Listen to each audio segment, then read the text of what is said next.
Here we go, EMT class, Chapter 9, Patient Assessment. Let's go. So the importance of a patient assessment really cannot be overemphasized. If you do not understand what's going on with your patient, then how can we help them? The patient assessment, in my opinion, is probably one of the most important things that we do, and yet in our industry, it's where many of us think we probably show some of the greatest weaknesses. We're not doing really good patient assessments out there. So that patient assessment, it's divided up into 5 main parts. You've got scene size up, you've got primary assessment, history taking, secondary assessment, and then reassessment. So you're going in a very systematic approach that will just lead you from the beginning to the end as long as you follow it, and hopefully we won't miss many things.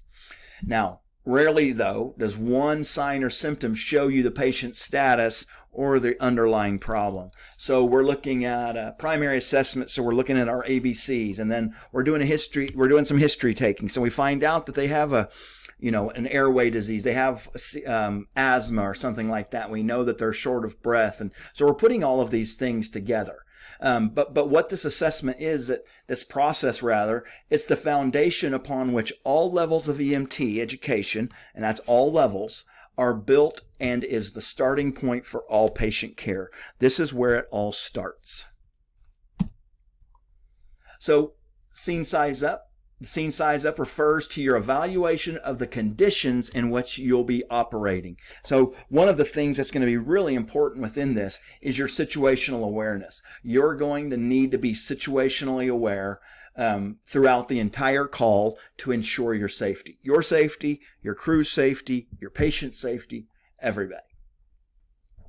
Now, dispatch is going to help you out with some of that. They're going to provide some basic information about the request for assistance, but you also need to remember many times you can be told wrong information, that something is going on and it's not, or they're saying nothing is going on and something is. So you can only, it's only as good as the people giving the information and then the dispatchers relaying the information to you as well.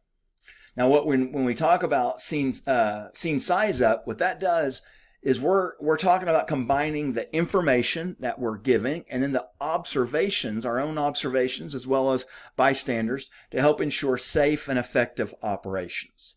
So there's lots of things going on.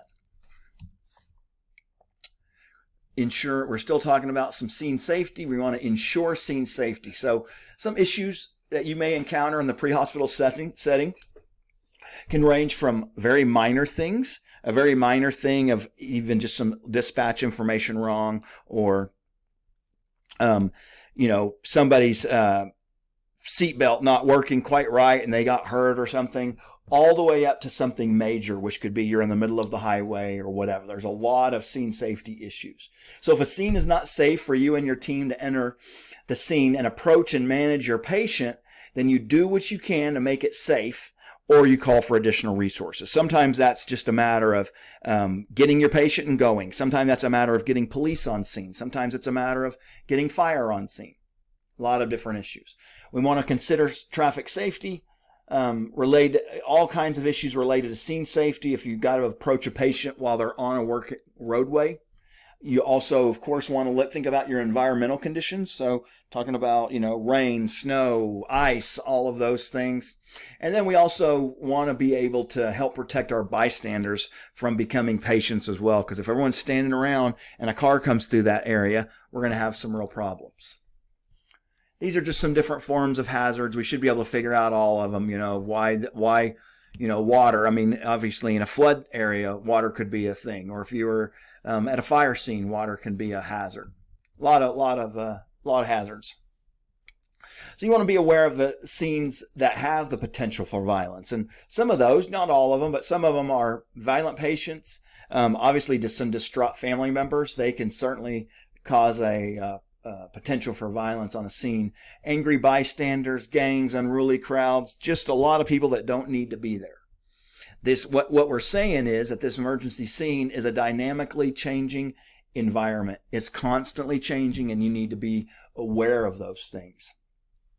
So we're going to determine our mechanism of injury or our nature of illness. Mechanism of injury is going to be for trauma calls. Nature of illness is going to be for medical calls.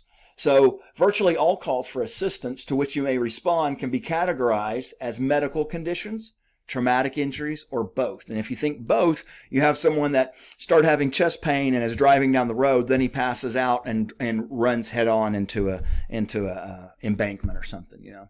So you can certainly have scenes where you have both groups. So for patients who have experienced traumatic injuries, we want to determine the mechanism of injury.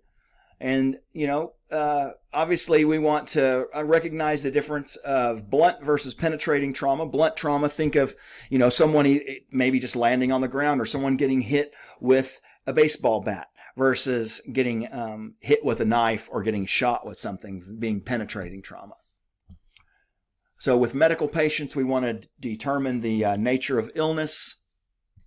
We want to be aware of scenes with multiple patients who are exhibiting similar signs, because that could tell you that you have an unsafe scene. If you have 12 people that were in one building that are all feeling sick, have a little decreased loss of consciousness, having a little bit of shortness of breath, we might have some type of CO issue. You know, we might have some carbon monoxide or something. So you got to start thinking about some of these other issues as well. Hang on one sec. Okay. So make sure you're taking your standard precautions. So standard precautions, PPE, need to be considered and adapted to the pre-hospital task at hand. Should always be wearing gloves. Should always be wearing some form of eye protection. Always wearing good, sturdy duty boots. You know, these type of things. Sometimes people wear shorts. I don't think shorts are necessarily a good idea because you want protection from being on the roadside to chemicals and everything else. But make sure that you have on some PPE. Standard precautions have been recommended for use in dealing with objects and blood and body fluids, all this stuff. So the Center for Disease Control and Prevention, they recommend that you're wearing standard precautions for all this stuff because they can have communicable diseases. Now, the concept of standard precautions, it all assumes that all blood, all body fluids, non-intact skin, mucous membranes, they can all pose a substantial risk of infection. So remember when we talked about we're going to treat everybody like they're sick and sooner or later we'll run into someone. This is where we're not going to get caught because we're going to at least have gloves on. We're going to at least have some glasses, some eye protection on. So when you step out of your EMS vehicle, meaning your ambulance, and before the actual patient contact, you want to make sure that you have standard precautions going. So you want to make sure your gloves are in place. If you're going to be wearing glasses, you want to make sure that you're wearing those. A mask, nowadays with COVID, you need to be wearing a mask as well. So our next step in this patient assessment, this whole deal, is we're going to determine our number of patients. So we're going to determine the number of patients. So during scene size up, we're going to accurately identify the total number of patients. And what that will do will help you determine the need for additional resources. You don't want to be at the very end waiting to leave the scene and you realize you need another ambulance there or you need a helicopter. You want to figure that out early. So, you know, we want you to not mess around and figure that out late. So when there's multiple patients, you should use your incident command system. We'll talk about that, where you identify the number of patients and then you begin triage. So what you're doing is you're getting the sickest people out of there first. That way, you know, the walking wounded they can wait around a little bit, but the critical people, they need to get going. And you can consider some additional resources, even specialized. So maybe you need an ALS unit. Maybe you need fire department or a helicopter or something. So you want to figure those things out and get that working. So whenever we're talking about the need for additional resources, some of the questions you might ask are, does the scene pose a threat to you, your patient, or others? How many patients are there? Do we have the resources to respond to their conditions? These are all good questions to ask to find out what you need and what you don't need. Primary assessment. Now we're getting into our assessment. So it begins when you greet your patient. So you're able to start seeing things and how the people respond and the way that they act and the color of their skin before you ever touch anybody. So the single, all-important goal of the primary assessment is to identify and begin treatment of immediate or imminent life threats. So what we're saying is, one of our biggest things that we're doing is trying to figure out if someone is going to die soon, and if they are, is there something we can do about it? Maybe what we can do is just recognize it and get them to the right place in the right time. That may be it. But we want to be able to identify and begin treatment of immediate or imminent life threats. So we're going to physically examine the patient. We're going to assess their level of consciousness. You see that as LOC, level of consciousness.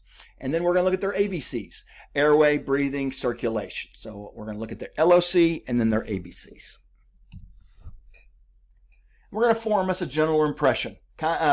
What we're talking about, that general impression is formed to determine the priority of care, and it's the first part of your primary assessment. So the priority of care, if someone's really short of breath, the primary of care is going to be the respiratory, right? It's going to be their breathing. Maybe it's going to be oxygen. Maybe it's going to be to helping assist them to breathe or whatever. So within this, there are several things that we're going to think about: age, sex, race, level of distress, overall appearance. Level of distress and overall appearance are the two things that probably should be sticking out to you. So as you approach, make sure the patient sees you coming. We don't want to scare people. We don't want to freak them out. Now, what you do want to do is when you walk up there, you do want to note their position. We want to see how they're sitting and how they're standing. If they're moving, if they're fidgety, all of that. If people are sitting in a very uncomfortable position, that should tell us a little bit about their that they may be a little bit sick, because people typically don't sit in ways that look awkward and uncomfortable. We do want to avoid standing over the patient if possible. We want to get a little more eye to eye. We want to address them by name. I'm going to insist that you guys introduce yourself, and then you will ask them their name, and you will use their name. Mr. Lewis, Mr. Smith, whatever. Ask about their chief complaint, and then maybe their response can give us a little bit of insight into some things, into their level of consciousness. If they're off with their answers, their level of consciousness may be a little bit bad. Air patency, if we hear some weird noises as they're breathing and speaking, then we can think maybe their airway might be a little off. Respiratory status, circulatory status. There's a lot of different things we can do within that before we really even lay our hands on people that we can start figuring out. And in the event that you do find a life-threatening problem, that should be treated immediately. So the thing we want to do is we want to find out whether this person is stable but potentially unstable, meaning they're okay now, but they have the possibility of getting sick later. Now, understand this. You may hear me personally in class use several different words: sick or not sick. Sick being unstable, not sick being stable. Not sick doesn't mean they don't need to go. I'm not saying they don't need to go to the hospital, but when I say that, I just mean whether they're stable or unstable. So you might hear sick or unsick or not sick. You might hear stable or unstable. You might hear acute or acute or stable, I guess. You might hear several different words that pretty much all mean the same thing. So we're going to assess the LOC, level of consciousness. That can tell us a really good deal about the patient's neurological status as well as their physiologic status. Tells us if they're getting a lot of good oxygen into their brain, if they've got enough sugar for their brain to work, all that kind of stuff. Assessment of an unconscious patient. Now we're shifting gears. We're not asking questions. It's going to focus first on the airway, and then breathing, and then circulation. Now, sustained unconsciousness, meaning it's been going on for a while, should warn you that a critical respiratory, circulatory, central nervous system, some type of problem, or maybe even a deficit could exist. So if they've been unconscious for a little bit of time, we're thinking that there's several things that could be going on with them. Everything between respiratory, circulatory, central nervous system. So we're thinking brain, whatever. Now, conscious with an altered LOC, level of consciousness, conscious with an altered level of consciousness may be due to inadequate perfusion. So earlier before this, we've talked about shock. That's what we're talking about, inadequate perfusion. It could be from medications, drugs, alcohol, poisoning, all kinds of stuff. Now, the next thing we're doing, we're assessing for the responsiveness. So we want to find out, you see this little mnemonic here, AVPU. What that stands for is you see the A here, they're awake and alert. And then the V means where they respond to verbal. So we would say that they're verbal, respond to verbal, responds to pain. So if we walk up and their eyes are open and they respond to us right away, they're awake and alert. But if they're not awake, or if their eyes aren't open, but when you ask them a question, if they respond to you, that's going to be the verbal stimuli. Now, if they don't respond to that, you say, Mr. Smith, and they don't respond to you, but say you like pinch their fingernail bed or you give them a little sternal rub, and they respond then, that's responsive to pain. When you give them a good sternal rub and they don't respond at all, that's unresponsive. So those are our 4 things you see here, the AVPU. Awake, verbal, pain, and unresponsive. So the orientation test mental status by checking a patient's memory and thinking ability. And what we're asking for, when we talk about this we're wanting to know about their LOC. So we're asking about a person, place, time, and event. We're asking who they are, if they remember their name. You're asking if their place, so if they know where they're at, identifies their current location, and then time, the current year, month, and approximate date, and then event describes what happened. Now, sometimes you're going to run into some people that don't remember necessarily the date because they don't have to. They're retired. They could care less. Or you go to the nursing home and they just don't keep track of that stuff. Some of us that's important. Some people it's not. They've already had enough dates in their life. They don't need any more. So don't take that out of context and think something's wrong. It's just that they're not necessarily kind of playing by the same rules, So you can ask something else that sometimes you'll hear like who the president is. Sometimes people ask, kind of alter it a little bit. But for the most part, these 4 things that you see here, person, place, time, and event, are going to be what we use. Now, once again, we said our assessment was to identify and treat life threats, right? So we need to understand a life-threatening condition can quickly lead to death. We do not want that to happen. In most cases, identifying and correcting life-threatening issues begins with the airway, followed by breathing, followed by circulation. Now, the good thing about that is we see it's in this nice little order that we're already used to, ABC. Airway, breathing, circulation. So maybe they need their airway. Maybe they're unresponsive and their airway's bad and we're able to adjust their airway to help them breathe.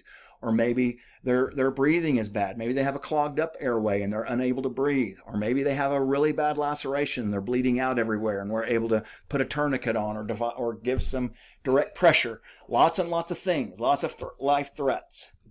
Now, in some cases, though, it's more appropriate to address life threats to circulation first, following a sequence of circulation, airway, and breathing. Typically, we see that in trauma. In trauma, you want to go ahead and work on circulation and then airway and breathing, and if they're dead. So we're going to work on getting compressions going first, which we'll learn about more later, and then we're going to work on airway. Up until just several years ago, it still worked with ABCs, but in trauma and a BLS in CPR, it's going to be CAB. So circulate, we're going to do compressions first.